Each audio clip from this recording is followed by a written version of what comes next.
Hey there, language learners. Welcome back to another episode of Whispering Words, the English podcast where we focus not on giant leaps, but on the tiny, powerful steps that lead to fluency. Whether you're brushing up on your grammar, trying to think in English, or just building your confidence to speak, this is your space. I'm Alex, and I'm so glad you're here. Let's start with a question. Have you ever felt overwhelmed by English?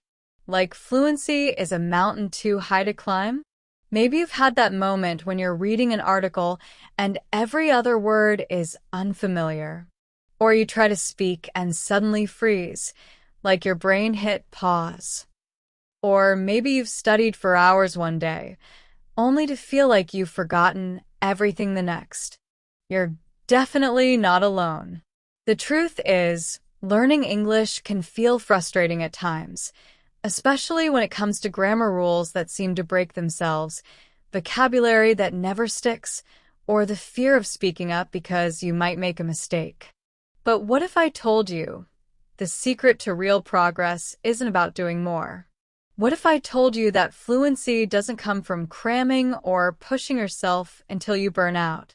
It comes from small, consistent steps, the kind that might seem too simple to matter until they add up. Because here's the thing, small steps change everything.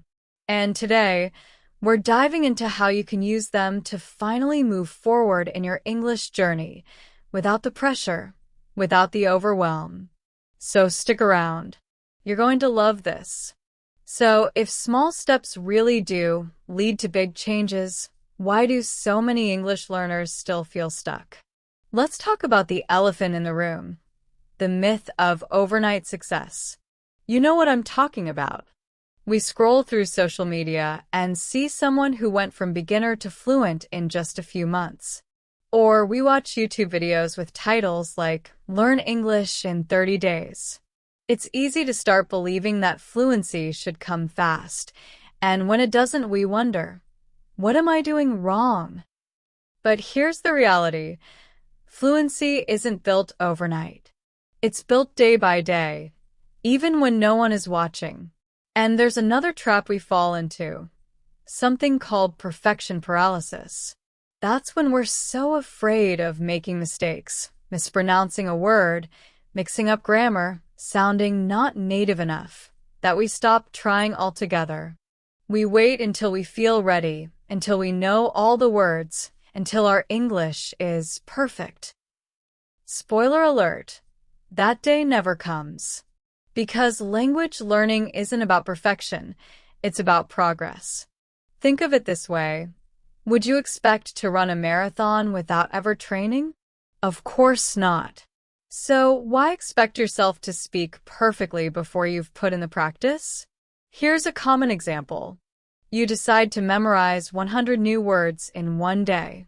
You spend hours writing them down, repeating them, trying to force them into your brain. By the next morning, most of them are gone. And now you feel discouraged, like you've failed. But what if instead you focused on just 5 words a day and actually remembered them? That's the power of small steps. They don't overwhelm you. They stick with you. So instead of chasing giant, unsustainable efforts, what if you started focusing on what you can do consistently? Let's dive into the science behind that idea next. All right, let's talk science. But don't worry, I promise to keep it simple and relevant. There's a powerful idea called the 1% rule. It says that if you improve by just 1% every day over time, those tiny gains add up to something huge. Think about it like this.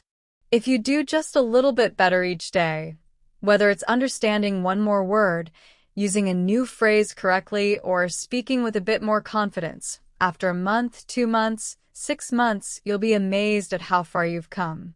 Now, I know what you're thinking, but Alex, is a little really enough? Let me tell you a quick story. It's not about language, but it perfectly illustrates the power of small steps. It's the story of the bamboo tree. When you plant a bamboo seed, Nothing happens for days, weeks, sometimes even years. You water it, care for it, but there's no visible growth above ground. Then suddenly, boom, the bamboo shoots up meters in just a few weeks. Why? Because while you couldn't see anything happening on the surface, deep underground, the roots were growing strong. And isn't that exactly what learning English feels like sometimes? You study, you practice, and it doesn't feel like anything's changing until one day you realize you understand a whole conversation without subtitles. Or you speak without hesitating. That's your bamboo moment. Those invisible efforts were building your foundation all along. In fact, studies show that 10 minutes of focused practice every day is far more effective than trying to cram 5 hours of English into one weekend. Short, consistent effort builds long-term memory, reduces burnout, and actually keeps you motivated. So instead of pushing yourself too hard, too fast, try doing a little, but doing it every day. Because when it comes to learning English, consistency beats intensity. Ready to hear some real-life examples of people who made big changes with small habits? Let's go. Let's get real for a moment, because this isn't just theory. There are real learners just like you who've made incredible progress not by doing more, but by doing less consistently. Let me share 2 quick stories that might inspire you. Story 1. The Journaling Learner. A few years ago, I met a learner from Brazil named Carla. She was stuck at an intermediate level. She understood a lot, but struggled to express herself clearly in speaking and writing. Instead of signing up for expensive courses or trying to study 8 hours a day, she started a simple habit: writing 3 sentences in English every single day. Some days it was about her morning coffee. Other days it was about the movie she watched the night before. It didn't matter what she wrote, just 3 little sentences. At first she made a lot of mistakes, but over time those sentences got longer. Her grammar improved. Her vocabulary grew. And after 6 months, she could write full paragraphs with confidence. She didn't do anything fancy, just 3 sentences a day. That's the power of small steps. Story 2. The Shy Speaker Who Started Small. Now meet Tom, a learner from Japan who used to be terrified of speaking English. He would freeze during conversations and hated listening to his own voice. So instead of jumping into hour-long speaking sessions, which would have scared him off completely, he started with 1-minute voice notes every day. He'd record himself talking about something simple, like his plans for the day or what he had for lunch. Then he'd listen back, cringe a little, we all do, and try again the next day. Over time, his pronunciation improved. His fluency increased. And guess what? After a few months, he started joining short conversation groups, something he never thought he'd do. Why did this work? Because he didn't try to force big changes overnight. He built confidence through tiny, daily wins. So, here's the key takeaway. They didn't do more. They did less, but consistently. And that made all the difference. So now, let's talk about how you can apply this same idea to your English learning journey. Ready? Let's go to the next part. Alright, so now that you've seen how small steps can lead to big changes, let's talk about how you can start applying this right away, no matter where you are in your English journey. Because here's the thing. Consistency doesn't mean doing a lot. It means showing up with purpose, even if it's just for a few minutes. Here are some simple, actionable ways to build English into your daily routine without overwhelm. Listening practice, 5-minute podcasts instead of hour-long videos. Instead of setting aside an hour to watch an English movie or TED Talk, which can be exhausting, try something much shorter and more digestible. Listen to a short podcast like this one, or any 5-minute English learning audio every day. You'll start recognizing patterns, improving your pronunciation, and getting used to natural speech, all while building listening stamina over time. Speaking practice. Shadowing natives for 60 seconds daily. Feeling nervous about speaking? That's totally normal. But what if you only had to speak for 1 minute a day? Try shadowing. That's when you listen to a short native speaker clip and repeat what they say, matching their tone and rhythm. Pick a short sentence. Play it. Pause. Repeat. Do this for just 60 seconds a day. Over time, your brain gets used to how real English sounds, and your mouth learns how to shape those sounds naturally. Writing practice. 3-sentence summaries of your day. Just like Carla, you don't need to write essays to improve. At the end of each day, write just 3 sentences about what happened. Example. 1. Today I tried a new coffee shop near my house. 2. It was busy, but I enjoyed the latte they made. 3. I met someone who spoke English and we talked for a while. That's it. 3 little sentences.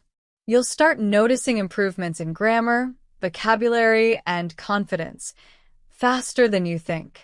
Okay, so you now know the power of small steps. You've got some simple habits to try. But let's be honest, sometimes the biggest obstacle standing between us and progress is our own mind. Learning English isn't just about grammar or vocabulary, it's also about mindset. And if we want to keep moving forward, we need to overcome a few mental blocks that tend to trip us up. Let's break them down one by one. Block number 1. Fear of making mistakes. Raise your hand if you've ever held back from speaking because you were scared of making a mistake. Yeah, I see all of you. But here's the truth. Mistakes are not failures, they're data. Every time you say something wrong, you learn how to say it right. Every awkward sentence teaches you clarity. Every mispronounced word gets you closer to sounding natural. So instead of fearing mistakes, start celebrating them, because each one means you're growing. Block number 2, relying on motivation instead of discipline. We often wait for motivation to strike before we study or practice. I'll study when I feel like it. I'll speak when I'm in a mood. But here's the secret. Motivation follows action. It doesn't come before it. You don't need to feel inspired to make progress. You just need a system. That's why tiny daily habits work so well. You don't have to feel like practicing shadowing for 60 seconds. You just do it. Discipline beats motivation every single time. Block number 3. The need for big results right away. It's easy to get discouraged when you don't see fast results. But remember the bamboo tree? Growth happens beneath the surface long before you see it above. Trust the process. Show up. Do the small thing. And remind yourself of this powerful affirmation.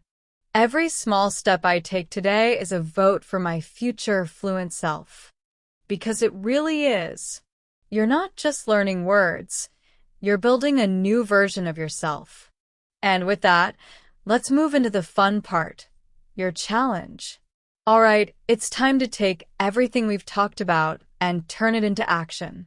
Because knowledge without action is just entertainment, and I want this episode to actually help you grow. So, here's my challenge for you, the 7-day micro-challenge. I'm inviting you to commit to just one small English learning habit for 7 days straight. That's it. No pressure. Just one tiny step every day. Here are a few ideas to choose from. Learn 2 new words each day and write them down in a sentence. Listen to a 5-minute English podcast. Practice shadowing for 60 seconds using a short video or audio clip. Write a 3-sentence journal entry about your day. Record a 1-minute voice note speaking in English. Pick the one that feels easiest for you right now, and do it every single day for a week. Why 7 days? Because consistency builds confidence, and confidence builds momentum. And once you finish that week, you'll feel like you can do another, and then another. That's how fluency grows. Tell us what habit you chose, how it went, and what you learned. We'll be sharing some of your stories in future episodes because your journey inspires others too. So don't keep this to yourself. Let's grow together. Now, let's wrap this up with a little inspiration to carry you forward. Ready for the final part? Let's go.